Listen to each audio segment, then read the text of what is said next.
Platform number 3 Sindh के शहर घोटकी का एक भूला बसरा वीरान रेलवे स्टेशन, जहां कभी मुसाफिरों का हुजूम हुआ करता था, लेकिन अब वहां सिर्फ जंग आलूद रेल की पटरियां, टूटे बेंच और हवाओं में गूंजती पुरस्रार सरगोशियां बाकी रह गई थीं।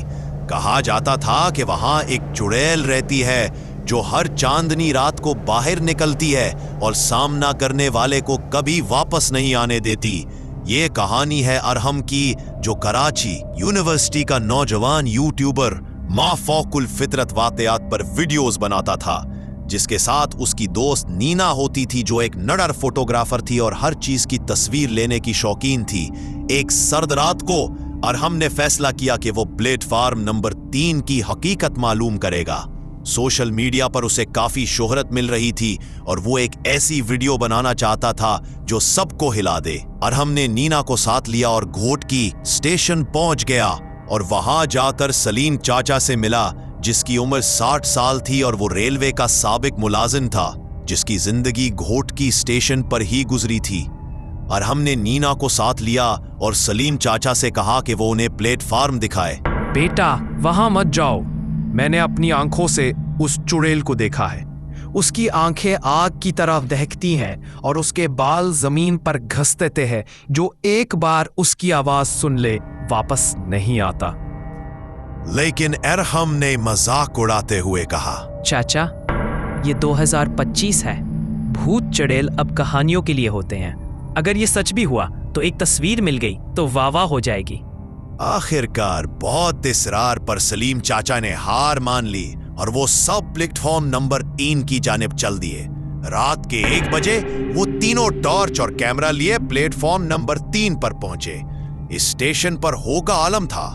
दूर से गूंजती हवा, बिजली के खंभों पर टिमटिमाती रोशनी और कुत्ते के भौंकने की आवाज माहौल को और ज्यादा डरावना बना रही थी। नीना ने कुछ पुरानी बोगियों की तस्वीरें ली और अरहम वीडियो रिकॉर्ड करने लगा। यह रहा कराची का बदनाम प्लेटफॉर्म, जहां चुड़ैल रहती है, मगर आज हम उसे ढूंढेंगे। तभी एक सीटी की आवाज आई, जैसे रेलगाड़ी आ रही हो, मगर पटरियां सुनसान थीं और इस स्टेशन पर सालों से कोई ट्रेन नहीं रुकी थी। सलीम चाचा का चेहरा जर्द पड़ गया। वो आ गई है। ये वही है बेटा, भाग लो यहाँ से। नीना ने कैमरा उस तरफ किया जहां आवाज आई थी। अचानक दूर धुंध में एक औरत का साया नजर आया। सफेद लिबास, लंबे बाल, गर्दन एक तरफ ढली हुई। नीना ने तस्वीर लेने के लिए कैमरा उठाया और फ्लैश की रोशनी में वो औरत अचानक उनके सामने आ गई। नीना की चीख बुलंद हुई और उसने जोर से पुकारा, और हम वो देखो। मगर उसकी आवाज जैसे हवा में तहलील हो गई। अरहम ने पलट कर देखा तो नैना जमीन पर गिरी हुई थी। उसकी आंखें सफेद हो चुकी थीं और मुंह से स्याह खून निकल रहा था। सलीम चाचा ने अरहम का हाथ पकड़ा और चीखे, भागो अरहम बेटा, भागो। दोनों अंधेरे में दौड़ने लगे, लेकिन हर तरफ धुंध बढ़ रही थी। अचानक एक पुरानी रेलगाड़ी की बोगी के पीछे से चुड़ैल फिर नमूदार हुई।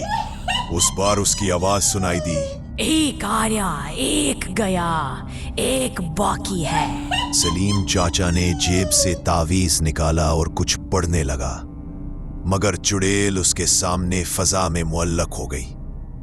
उसने अपना हाथ बढ़ाया और सलीम चाचा की जुबान बाहर खींच ली। चीखने की भी मोहलत न मिली। अरहम ने बमुश्किल प्लेटफॉर्म के एक कमरे में पनाह ली। वो पसीने में शराबूर कांप रहा था। उसका कैमरा अब भी चल रहा था। तभी दरवाजा खुद ब खुद खुला। चुड़ैल अंदर आई। उसकी आंखें अब बिल्कुल काले सुराख थी। उसके साथ एक आवाज आई, तस्वीर बनाना चाहते हो? चुड़ैल ढूंढना चाहते हो? लो, मैं आ गई। चुड़ैल ने आहिस्ता से अरहम के कंधे पर हाथ रखा और उसका जिस्म जैसे लम्हों में पत्थर का हो गया। आंखें खुली रहीं, मगर जान निकल चुकी थी।